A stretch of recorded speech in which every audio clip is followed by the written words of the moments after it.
Wilson நோய்ங்கிறது லட்சத்துல 10 பேர் number தான் வரும். அந்த வில்சன் நோய் வந்தாலே கல்லீரல் தான் தாக்கும். எங்களுடைய இந்த பிள்ளைக்காக எங்களுடைய உடைமைகளை எல்லாத்தையும் நாங்கள் இழந்துட்டோம்.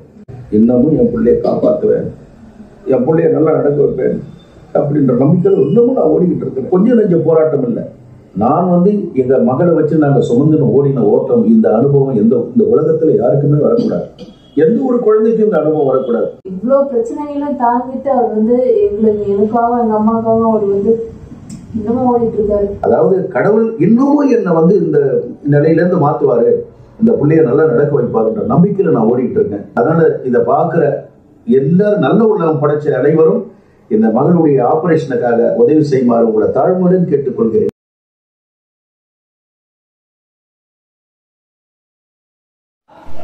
பிரியாணி பாய் நேயர்களுக்கு இன்னைக்கு நாம முக்கியமான ஒரு நபரை சந்திக்கிறோம். இவருடைய வரலாறு மிகவும் மனதை நெருடக்கூடிய வகையில் இருக்கும். என்ன சொன்னா, தன்னுடைய பிள்ளைகளுடைய உயிருக்காக வேண்டி அனைத்தும் ஆட்டோ ஓட்டியே அவருடைய மருத்துவ செலவுகளை செஞ்சிருக்கிறாரு.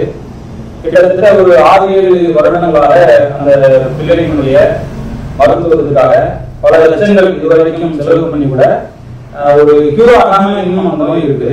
இந்த நோய் சம்பந்தமாக, அந்த மருத்துவம் சம்பந்தமாக இதுவரைக்கும் எவ்வளவுதான் அவர் கஷ்டப்பட்டிருக்காரு, எவ்வளவுதான் பொருளாதாரத்தை தன்னுடைய மகளுக்காக இழந்திருக்காரு, அப்படி இழந்தும் அது எதுவும் பெனிஃபிட் இருக்கா அப்படிங்கிறது சம்பந்தமா நம்ம அந்த சகோதரத்தை நம்ம கேட்போம்.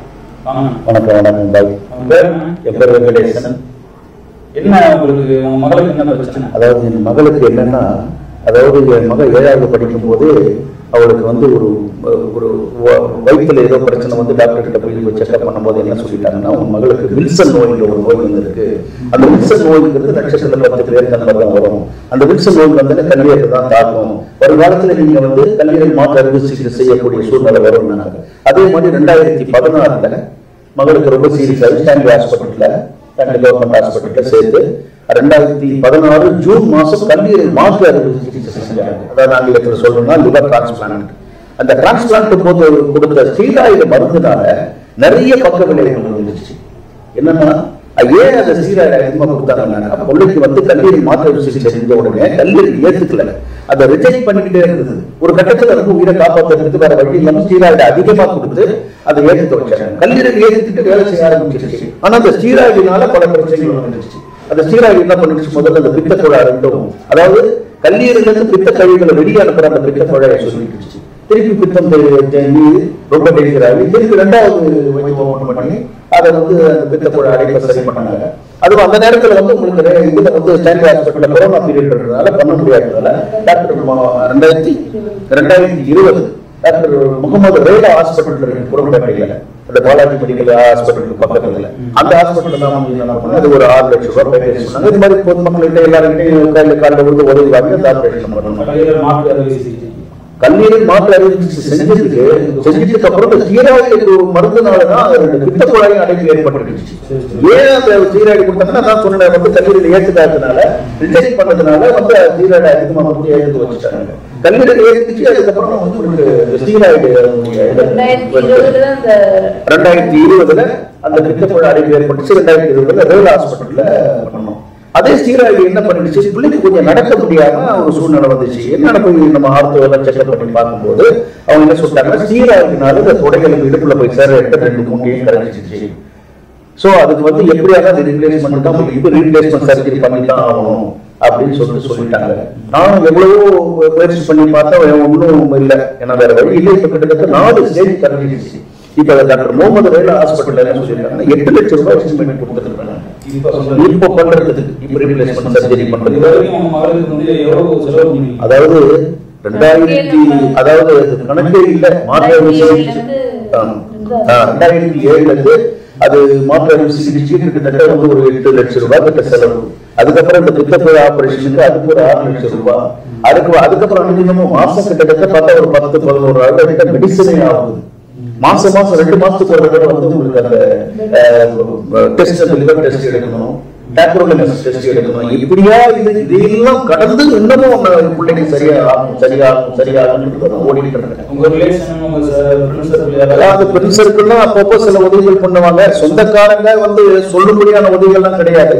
ஒரு சில பேர் என்ன பண்ணாங்க, அந்த பித்தப்பழ ஆபரேஷன் போது என்ன பண்ணாங்க, ஒரு சில பேர் என்ன ஆபரேஷன் போது கிட்டத்தட்ட பிள்ளைய வச்சு அவங்களால அவங்க ஒய்ஃபுக்கும் கால போய் நடக்கக்கூடிய சுகர் பேஷண்ட், அது ஒரு மாசம் மணிக்கு சமம் வாங்கி கொடுப்பாங்க. அந்த மாதிரி சில இதுதான் பண்ணுவாங்க. நண்பர்கள் கொஞ்சம் உதவி பண்ணாங்க. அதுல வந்து இதுல சில நண்பர்கள் இருக்கிறாங்க.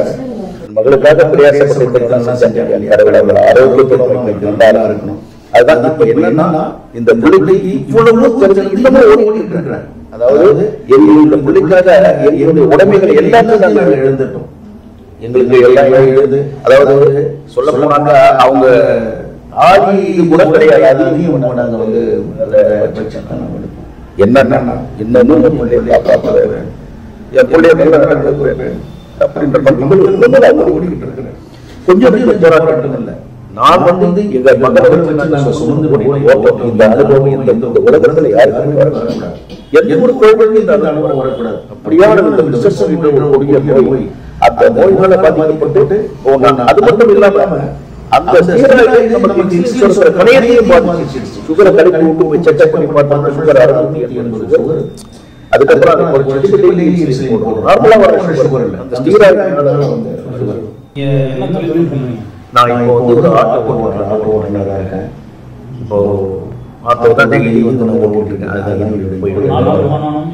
அதாவது ஒரு நாளைக்கு ஒரு 500 ரூபாய் வருவேன், 1000 வருவேன், 1700 வருவேன். இன்றைய அதாவது இப்போ இருக்கிற ஆட்டோ தொழில் இருக்குது. தினம் வந்து இவ்வளவுதான் வருமானம் வரும்னு சொல்றதுக்கு இல்லை. அந்த மாதிரி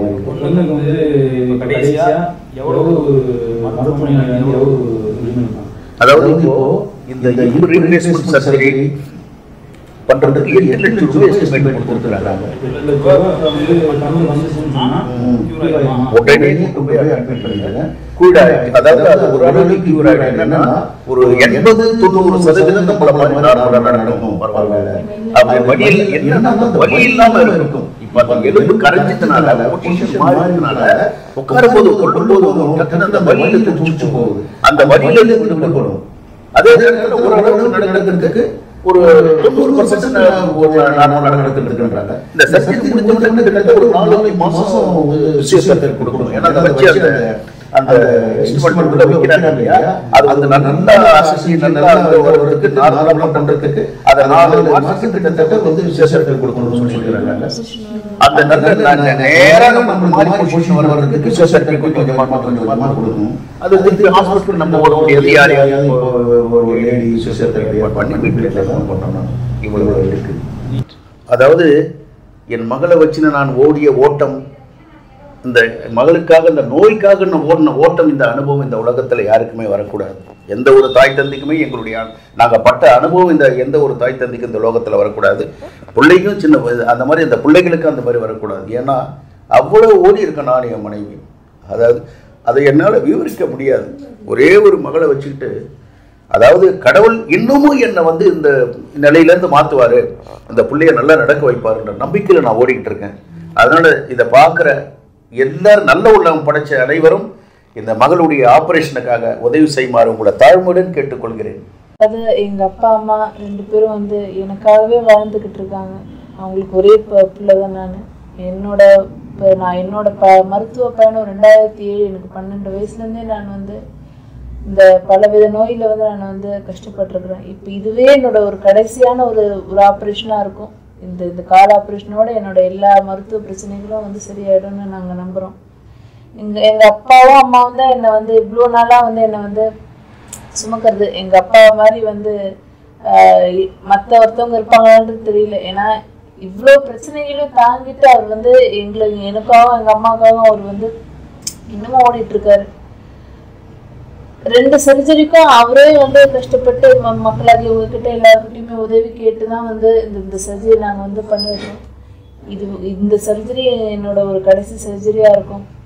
இதுக்கு மக்களாகி உங்ககிட்ட தான் உதவி கேட்டு நாங்கள் வரோம். எப்படியாவது எங்களுக்கு வந்து இந்த 8 லட்ச ரூபா, ஒரு காலுக்கு 4 லட்ச ரூபான்னு சொல்லிட்டு 2 காலுக்கும் 8 லட்ச ரூபா ஆகுது. அது நீங்கள் மக்களாகி உங்ககிட்ட தான் நாங்கள் மன்றாடி வந்து உதவி கேட்குறோம். இதுக்கப்புறம் வந்து எந்த பிரச்சனையும் வரக்கூடாதுன்றது தான் நாங்கள் கடவுள்கிட்ட வேண்டிக்கிறோம். நீங்களும் வந்து கடவுள்கிட்ட பிரார்த்தனை பண்ணுங்க எனக்காக. அதுதான் வந்து நல்லாயிட்டு எங்கள் அப்பா அம்மா 2 பேரும் வச்சு காப்பாற்றணுன்னு தான் என்னோட ஒரு எண்ணம். அது அப்பா வந்து ஒரு ஆட்டோ டிரைவர் தான். அவரை சம்பாதிக்கிறதுக்கு கொண்டு தினம் மாத்திரைகளுக்கும் மருந்துக்குமே கஷ்டமா இருக்குது எங்களுக்கு. இந்த நிலையில இந்த சர்ஜரின்றது எங்களுக்கு ஒரு பெரிய விஷயம். அதனாலதான் நாங்க உங்ககிட்ட உதவி கேட்டு வந்திருக்கிறோம். மக்களாகி நீங்க எப்படியாவது எங்களுக்கு உதவி பண்ணுங்க. நன்றி. இவ்வளவு பெரிய கடுமையான பொருளாதார நெருக்கடியிலும் கூட வாடகை வீட்டில் தான் 11,000 ரூபாய் கொடுத்து வாடகை வீட்டில் தான் இருக்கிறாங்க. இவருடைய குடும்ப தேவை அந்த ஆட்டோ ஓட்டக்கூடிய அந்த ஒரு நாள் ஊதியம் 1000 ரூபாயில தான் எல்லாமே பார்த்துக்கிட்டு இருக்கிறாங்க. இது கடினமான பொருளாதார சுமை இருக்கிறதுனால தயவு செய்து இதை பார்க்கக்கூடிய அன்பு உள்ளங்கள், கருணை உள்ளம் கொண்ட நண்பர்கள் அனைவரும் இந்த சகோதரிய மகளினுடைய மருத்துவ செலவுக்காக உதவி செய்யுமாறு தாழ்மையுடன் கேட்டுக்கொள்கிறேன்.